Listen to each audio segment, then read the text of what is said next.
جو ساری زندگی نافرمانی کر کے اس کو منانے کا خیال آیا، جوانی میں تو بہت اعلیٰ چیز ہے، ساری زندگی وہ کیا کرتا ہے؟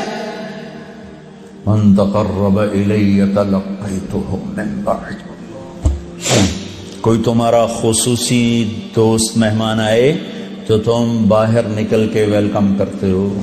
عام لوگ ملنے آئے تو اپنے کمرے میں ہی، لیکن کوئی خصوصی پتہ چلے تو بھاگتے ہو، جلدی سے جا کر دروازے پر کھڑے ہو تو گاڑی کا دروازہ کھول دو، پھر ساتھ لے کر آتے ہو.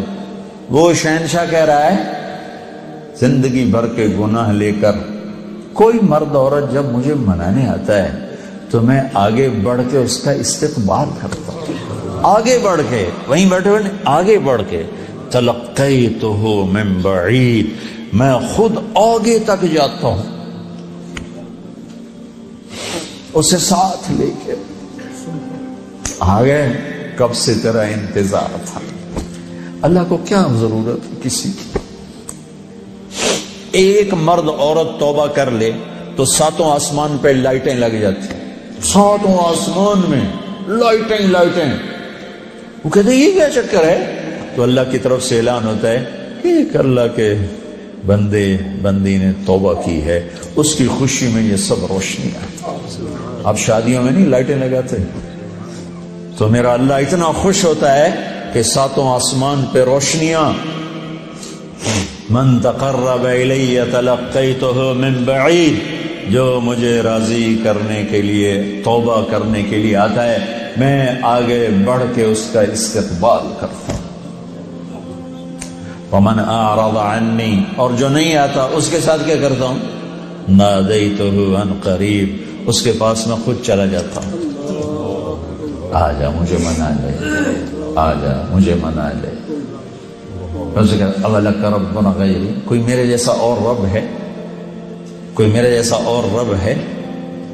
یہ ساری باتوں کے بعد اب اس آیت پہ غور کرو جو میرا اللہ گلہ کر رہا ہے.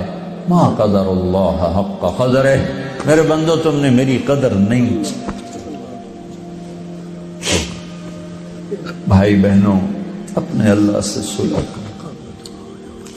یا ایھا الانسان ما غرک بربک الکریم الذی خلقک فسواک فعدلک فی ای صورت ما شاء رکبک.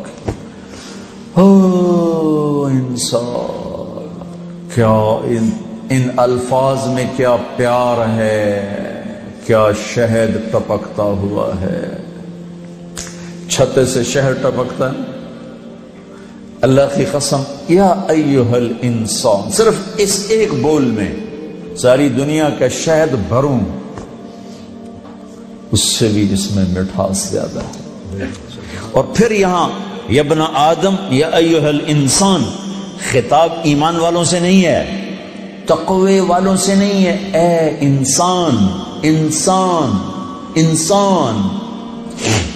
اللہ کہہ رہا تو یہ تو بتا کہ تم مجھے چھوڑ کے کہاں جا رہا ہے؟ تجھے میرے بارے میں کس نے دھوکہ دے دیا؟ اولاد ماں باپ سے بدگمان ہو جائے تو ماں باپ پہ کیا گزر. میں نے ایک منظر دیکھا ہے، میں موت تک نہیں بھول سکتا.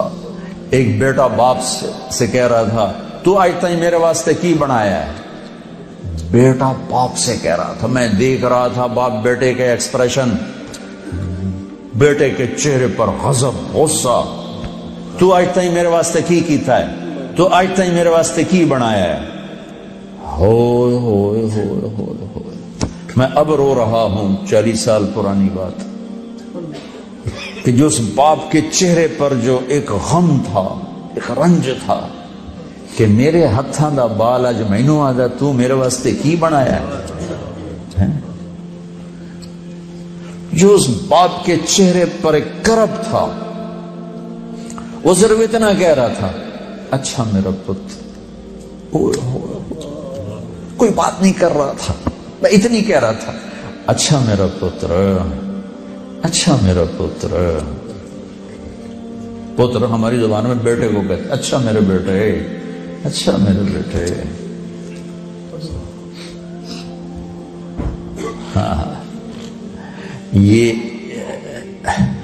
یا ایھا الانسان میں اللہ یہ کہہ رہا ہے میرا بندہ میرے بارے میں دھوکہ کھا گیا، میرے بارے میں بدگمان ہو گیا، کیا ہو گیا؟ آ تو صحیح، پھر میری رحمت تو دیکھ، آ تو صحیح۔ عمر رضی اللہ عنہ کے زمانے میں ایک شخص گویہ تھا، وہ ایک تارا ہوتا تھا، وہ بجا بجا کے نا اپنی روٹی کماتا تھا، بوڑھا ہو گیا، آواز ختم ہو گئی، فاقے آ گیا، تو گانا بجانا کوئی اچھا کام تو ہے نہیں، تو گیا جنت البقیع میں، تو کہنے لگا یا اللہ، جب آواز تھی تو لوگ سنتے تھے، روٹی بھی چلتی تھی، آواز گئی روٹی بھی گئی، اب اس بڑھاپے میں کہاں جاؤں؟ حالانکہ میرے رزق کا انتظام فرما، مجھے معاف فرما۔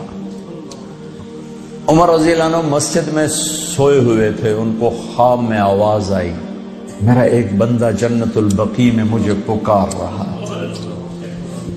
کس کو آواز آئی؟ عمر۔ کس کے بارے میں؟ گانے والا۔ عمر رضی اللہ عنہ ننگے پاؤں دوڑے، ننگے سر، پتہ نہیں کون ابدال بیٹھا ہے وہاں پکارنے والا، جو دوڑے ہوئے اندر آئے تو قدموں کی آہٹ، تو وہ گویے کی نظر پڑی، عمر آ رہے ہو، ننگے سر ننگے پاؤں، نے کہا ابھی آج میری خیر نہیں۔ وہ اٹھ کے دوڑنے لگا، تو عمر نے کہا ٹھہرو ٹھہرو ٹھہرو ٹھہرو، میں خود نہیں آیا ہوں، مجھے بھیجا گیا ہے۔ کہ کس نے بھیجا ہے؟ کہ جس سے پکار رہے ہو اسی نے بھیجا۔